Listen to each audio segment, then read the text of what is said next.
sebelum kalian tahu lebih jauh mengenai teknologi informasi, apa sih teknologi informasi yang ada di otak kalian?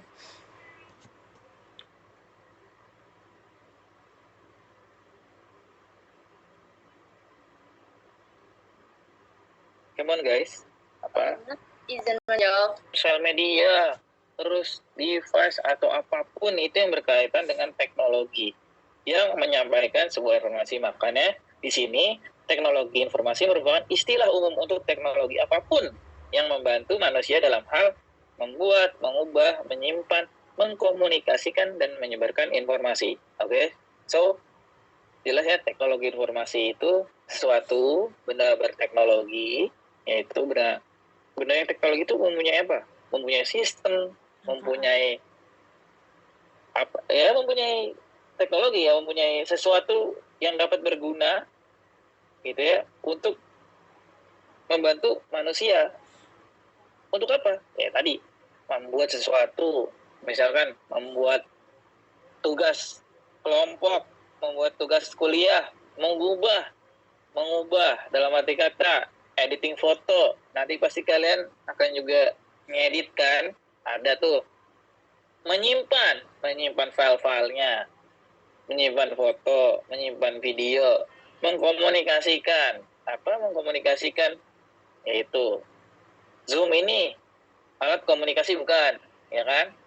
Kemudian terakhir, menyebarkan informasi. Kalian nge-tweet, kalian IG, kalian TikTok, itu kan menyebarkan informasi. Baik itu informasi mengenai cara kalian berkomunikasi, baik itu mengenai cara kalian berekspresi, gitu ya. Baik itu mengenai informasi cara kalian galau, gitu ya. Nah, itu semuanya menyebarkan informasi, gitu ya. Nah, berbicara mengenai informasi, teknologi informasi sebagai media. Kita bisa tahu lah media. Media itu adalah apa ya? Yaitu media. Medium, dalam kasar. Medium untuk memperoleh sesuatu. Informasi dalam hari ini ya. Yang dibutuhkan dan diperlukan untuk kepentingan dan membantu, lagi-lagi, membantu manusia, kita, user, baik dalam keperluan pribadi ataupun keperluan bisnis, gitu ya, maupun tentunya keperluan kampus, keperluan menggali ilmu, gitu. Teknologi informasi itu sebagai media, itu mediumnya apa, gitu ya. Sampai sini cukup jelas? Jelas, Mas. Oke. Lalu bagaimana sih perkembangan teknologi informasi dari masa ke masa? Kebayang nggak gitu ya? Zaman tahun 60 teknologi itu gimana gitu. Gue aja nggak pernah kebayang ketika gue belum tahu informasi ini dari para pakar, dari para sumber, dari Wikipedia misalkan, gitu ya, dari ChatGPT kalau saat ini ya, ChatGPT gitu. Seperti apa? Mari kita lihat, gitu ya. Ini evolusi dari teknologi itu sendiri gitu. Sama seperti halnya manusia, mulai dari bayi, kemudian balita, kemudian anak-anak, remaja, kemudian beranjak dewasa, hingga menjadi sebuah orang tua lah, kayak gitu. Teknologi berawal dari 1960-an, gitu ya. Di mana ya bisa kita bilang kebutuhan bisnis itu bagaimana sih gitu, kompleksnya saat itu ya. Kita nggak ada telepon, nggak ada apapun, tapi bisnis itu harus berkembang, bisnis itu harus berlayar gitu ya. Makanya penjajahan datang lah gitu. Kenapa Belanda mengarungi lautan samudra untuk sampai Indonesia? Ya ujung-ujungnya kan karena untuk bisnis sebenarnya, untuk mendapatkan bahan baku gitu ya. Nah, komunikasi ini gimana? Masih melalui surat menyurat, misalkan. Masih melalui mulut ke mulut. Jadi harus si A harus ke B, kemudian melalui A untuk menyampaikan ke si C, gitu kan. Masih di ruang Tapi gimana teknologi ini dibuat seperti halnya listrik, Tesla menemukan arus segala macam itu kan bagian dari teknologi. Sampai halnya lampu itu tercipta gitu ya. 1960 gitu. Masih raw tersebut. Kemudian beranjak ke 70-an gitu ya. Dimana seluruh dunia sudah fokus gitu. Ini era-era industri ya, industri revolusi industri. Kalau belajar sejarah ya gitu ya. Ini udah mulai perang dunia ya, gue nggak tahu exactly-nya gitu ya. Mungkin kalau salah tolong ralat gitu ya. Mungkin ini udah mulai perang dunia kedua kali ya gitu ya. Mulai di mana fokusnya adalah margin and revenue the business gitu kan. Bagaimana teknologi ini mampu meningkatkan keuntungan ya para pengusaha. Yang kemudian di tahun 80-an bagaimana teknologi ini untuk mempercepat lagi gitu ya. Membantu lagi untuk proses customer lah gitu mendapatkan sebuah keinginannya gitu ya, sebuah kebutuhannya gitu melalui sebuah unit komputer, adanya Windows, adanya Mac OS gitu ya, itu tercipta semuanya di tahun ini gitu ya.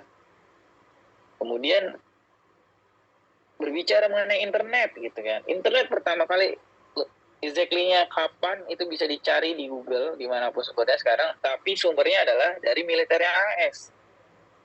Jadi kebutuhan perang saat itu menciptakan sebuah yang namanya internet gitu.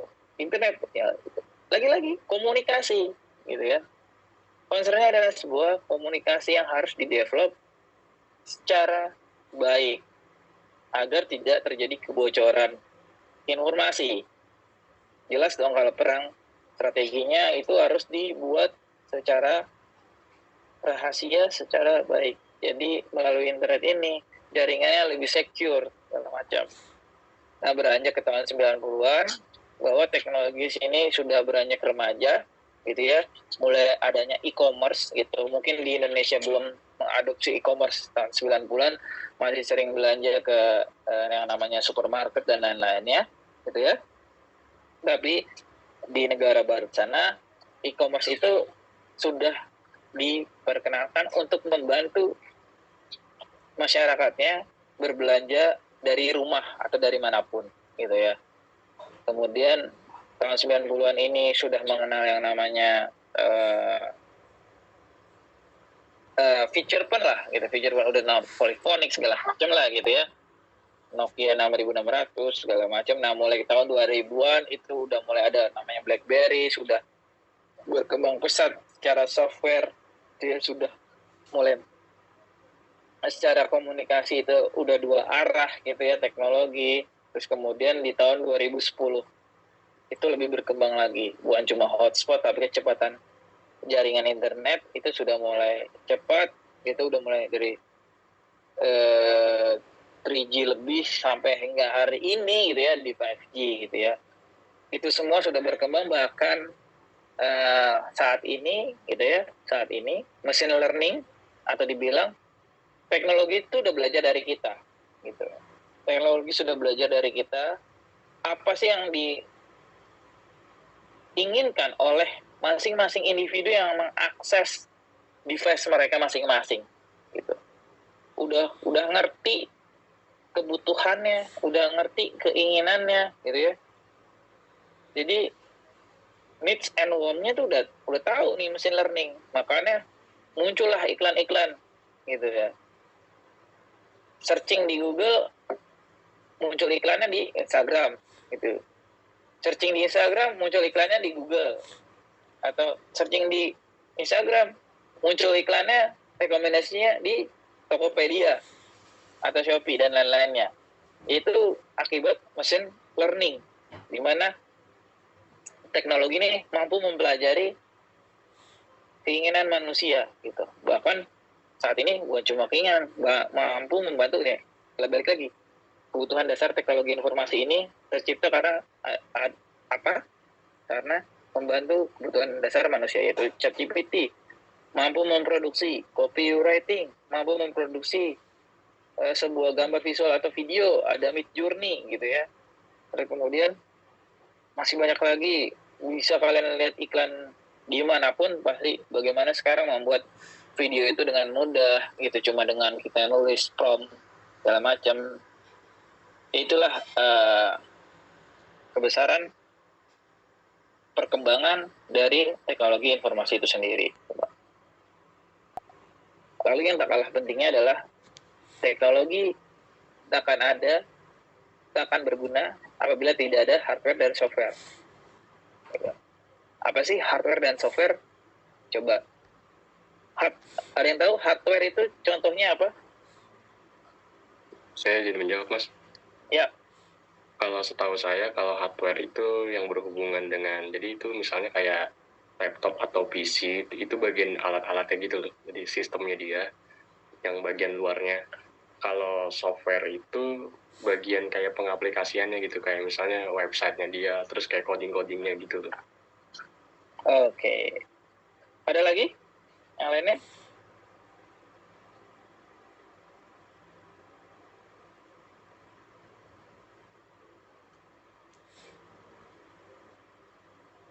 Ada lagi dari teman-teman? Ya.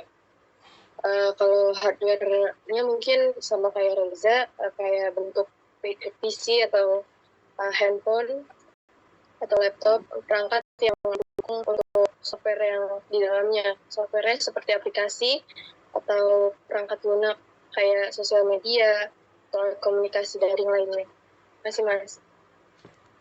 Oke. Ada lagi lainnya, teman-teman?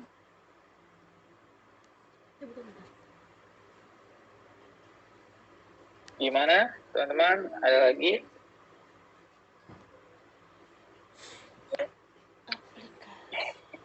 Ya? Ada? Oke. Benar apa yang sudah dijelaskan oleh teman-teman tadi, gitu, hardware dan software. Kita mulai dari software ya. Perkenalannya adalah software itu bisa dibilang sebuah program atau operating information used by a computer. Apa sih artinya? Ya, sebuah mesin operasi yang digunakan pada sebuah komputer. Contohnya, operating system, application, programming language, sama query. Operating system itu apa? Kalau di handphone ada Android, ada iOS, gitu ya. Terus kemudian kalau di desktop device gitu, ada yang namanya Windows, ada yang namanya macOS, ada yang namanya Linux gitu. Linux itu open source. Bedanya apa dengan Mac sama Windows gitu ya? Kalau Mac dan Windows itu harus berbayar. Mac itu harus beli MacBook-nya gitu ya. macOS harus beli MacBook-nya. Kemudian kalau Windows ya harus bayar lisensinya gitu ya. Kemudian application, Zoom itu application macam sosial media yang kalian gunakan itu application gitu ya. Gojek dan lainnya itu application. Kemudian programming language, di mana itu yang menciptakan softwarenya, yaitu adalah sebuah software programming language gitu. Berikut dengan query-nya. Jadi query itu apa? Ya tadi kumpulan coding-coding yang sudah terstruktur gitu ya. Lalu bagaimana dengan hardware? Yaitu tools tadi, benar. Tools, machinery, sebuah mesin, atau ada durable equipment gitu. Kenapa durable equipment? Ada di mana kalanya sebuah mesin akselerator itu ditanam di bawah laut, server atau bawah laut. Ada SSD gitu ya, yang dimana tahan dengan dustproof, dengan bantingan itu ada ya. Nah, hardware ini dibagi-bagi lagi gitu kan. Ada yang input, ada yang output, ada yang processing unit, sama ada yang storage. Input contohnya apa aja? Keyboard, mouse, mikrofon, dan kamera. Output apa? Monitor, projector, speaker, dan printer. Sesuatu yang menghasilkan output pokoknya ke usernya. Processing unit itu ada CPU, Central Processing Unit itu sendiri, yang dimana ada otaknya. Itu ada tahu nama Intel, tahu kalau di handphone ada Snapdragon ya, segala macam, itu Central Processing Unit. Ada control unit segala macam dan main memory. Itu yang berada dalam satu processing unit, gitu ya. Kemudian yang terakhir, yang tak kalah pentingnya dari semua yang sudah disebutkan tadi, gitu ya, adalah storage. Tanpa storage, ini tidak akan berjalan. Software tidak akan berjalan, yaitu hard disk SSD atau flash disk, gitu ya. Tempat penyimpanan data. Ini kita bisa lihat di sini, ini adalah perkembangan hardware dan software saat ini, atau perkembangan teknologi informasi gitu. Di mana teknologi yang kalian lihat ini adalah augmented reality atau virtual reality ya. Di mana semuanya dapat diukur, semuanya dapat di-tracking, semuanya dapat dibentuk gitu ya, sesuai dengan keinginan pembuat atau sesuai dengan kebutuhan usernya. Gitu. Nah, yang tak kalah penting dari tadi yang sudah disebutkan hardware, software dan lain-lainnya, saya selalu bilang kalau kalian perhatikan adalah user. Gitu. Kalau di teknologi informasi ada di dunia digital, pengguna gadget atau pengguna si teknologi ini disebut user, atau dengan kata lain adalah brainware. Gitu ya. Brainware itu or called the user is the person who operates the computer, in this case is human, yaitu kita. Without brainware, the computer will not work. Oke? Mau ada softwarenya, mau ada hardwarenya, ya mereka bisa bekerja, tetapi tidak optimal. Ya bekerja doang, nyala doang. Gitu ya. Therefore, the role of the user is called with the brainware. This is very important. Jadi ini yang harus kalian ingat adalah user ini role adalah brainware. Kenapa sih brainware? Dari dasarnya adalah brain, otak. Gitu ya. Jadi ini yang harus diserapi dalam-dalam yang namanya brainware, gitu ya. Karena ini adalah kunci masa depan kita semua, gitu ya. Dimana kita akan berkompetisi dengan teknologi, berkompetisi dengan robot. Bisa dibilang beberapa profesi sudah diambang kematian lah, bisa dibilang seperti itu ya. Padahal tentunya tidak, jika kalian memahami makna dari brainware itu sendiri, gitu ya. Contohnya, copywriting. Seorang PR, humas ya, PR, itu salah satu skill set yang harus kalian miliki adalah copywriting ya. Tapi saat ini gue sebagai entrepreneur lebih baik investing di teknologi dong. Gue cuma bayar 300.000 per bulan di teknologi ChatGPT dibandingkan gue harus invest di human, yang dimana ada gaji yang mungkin minimal gitu. So, apapun mengenai teknologi, dan revenue streamnya adalah usernya itu sendiri, gitu ya. So ya ini adalah bisnis gitu. Siapa yang cepat beradaptasi ya dia akan cepat mendapatkan pundi-pundi itu terlebih dahulu gitu. Microsoft pun juga udah punya di Bing gitu kan, Bing Chat namanya. Bing Chat ini ya sama kayak ChatGPT gitu. Tinggal Google harusnya dengan database sebanyak itu, dengan search engine nomor 1 saat ini, bahkan bukan cuma itu, Google sempat ditakutkan bersaing dengan sosial media. Saat ini behaviornya adalah orang mencari informasi di sosial media. Benar bukan ada berita seperti itu? Ya. Maka dari itu, semua lini bisnis digital ini berkembang terus. Maka dari itu kan saya bilang, teknologi akan terus berkembang. Manusia juga harus berkembang mengikuti hal tersebut. Ya, bila tidak, ini konsep dasar kehidupan lah, alam yang tidak beradaptasi, ya dia akan punah. Itu kurang lebih seperti itu sih. Ya, next-nya lanjut. Saya gitu. Ada yang berat menurut saya ya, gitu ya. Karena ada tahapannya, gitu. Ada tahapan. Begitu juga di game lah contohnya. Di awal pasti level pertama mudah, level kedua intermediate gitu ya. Semua pasti proses kehidupan pasti kayak gitu ya. Jadi per level, ketika udah bisa mengatasi level sebelumnya berarti sudah bisa menguasai level-level tersebut yang sudah dilalui, berarti sudah siap menuju level selanjutnya. Itu yang pertama. Terus bagaimana gue menganggapnya adalah kita harus berteman dengan AI gitu, tapi tidak dimusuhi. AI itu sebagai sekutu kita gitu. Dalam dunia profesional, industri gitu ya, kita tuh kan berperang dengan satu sama lain, dengan teman sebelah kalian. Ya ini sebenarnya kita berkompetisi.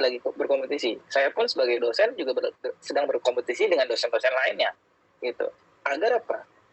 Agar bisa beradaptasi, agar tetap relate dengan zamannya, agar tetap relate dengan teknologi saat ini. Kalau tidak, ya gue punah gitu ya, sebagai individu punah gitu ya. Makanya gimana kita biar nggak punah? Ya udah, belajar aja, beradaptasi menggunakan teknologi baru. Nggak harus berbayar, cari yang gratisan aja dulu. Pertama, sering membaca. Yang kedua, praktik, baca praktik, udah gitu aja. Itu menurut teknologi gitu. Yang ketiga adalah networking gitu, untuk mempersiapkan segalanya gitu kan. Ketika you have a network gitu kan, lu tahu gini, oke, spesialisasi orang-orang di network itu apa aja gitu ya. Jadi ketika lu butuh sesuatu, ya lu tahu harus kemana, ke orang mana gitu kan. Begitu juga aplikasi apa gitu, network nih, ketika membantu untuk pekerjaan, oke. Lu mau presentasi, ujung-ujungnya ke PowerPoint, ke deck. Mau desain zaman sekarang, Canva, bener nggak gitu ya? Canva, paling mudah Canva gitu ya. Bahkan sampai saat ini, jujur, gue menghasilkan ratusan juta rupiah itu cuma melalui Canva gitu. Melalui Canva gitu kan. Nah, gue punya orang graphic designer, gue tantang gitu. Gue bisa menghasilkan Canva dengan satu konten ini bernilai 200 juta. Dengan gue hire lo, gue mau 3 kali lipatnya. Karena gue meng-hire brand wear tadi, otak gitu ya. Kreativitasnya lebih gede daripada seorang Canva gitu ya. Harusnya bisa more than that. Nah, value itu yang harus diberikan gitu ya. Skill set apa? Ya udah, relate dengan prodi humas gitu. Prodi humas itu apa tadi? Copywriting. Dasarnya tetap, walaupun ada AI, tetap you have to learn copywriting gitu ya. Ya sebelum menggunakan skill setnya mesin, ya sebenarnya kebutuhan dasarnya ya lu tahu gitu, tetap aja. Mesin cuma hanya sebagai alat membantu. Balik lagi, teknologi adalah alat membantu. Jadi ketika keluar dari ChatGPT, itu dari AI, nah kalian baca, kalian edit sesuai dengan kreativitas atau bayangan yang ada di otak kalian. Jadi teknologi itu hanya alat untuk mempercepat, mempersingkat waktu produksi. Produksi dalam arti kata produksi apa? Tadi produksi artikel, produksi sebuah tugas, produksi gambar, produksi video gitu. Jadi post pro-nya itu ya memang tetap di kita. Pre-production-nya di mesin, it's okay gitu. Apakah cukup jelas? Oke, cukup jelas Mas. Jadi intinya kita emang beradaptasi aja dan oke dengan perkembangan zaman, dan juga kita emang sebenarnya membutuhkan teknologi juga untuk mempersingkat semuanya, tapi kita harus tetap mengandalkan diri kita. Yes, exactly. Oke, yang lainnya tadi? Mas, saya izin bertanya. Ya. Kan kata Masnya ini tanpa si brandware, hardware dan lain-lainnya nggak akan bisa berjalan. Tapi sekarang kan sudah ada AI. Nah, apakah AI bisa menjalankan si hardware dan software tanpa manusianya atau brandware-nya? si AI-nya menggantikan si brainware-nya gitu. Si AI menggantikan brainware. Balik lagi, ini AI butuh seseorang nggak? Butuh kan? Ya, itu pertama butuh. Hardware, software tetap dibutuhkan. Yang menciptakan hardware sama software, si brainware juga, tentang kebutuhan juga. Yang menganalisa pekerjaan si AI itu siapa? Brainware juga. Jadi walaupun nantinya semua akan digerakkan oleh teknologi, tetap yang menganalisa dalam arti kata, oke, mungkin mesin nih sudah bisa menggerakkan, mesin sudah bisa memonitor, mesin sudah bisa menganalisa. Kemudian analisa tersebut diberikan ke kita sebagai pengguna, sebagai seseorang gitu ya, yang mempunyai kepentingan sesuatu yang kita suruh di AI tersebut ya. Decision maker-nya di siapa? Tetap di kita kan?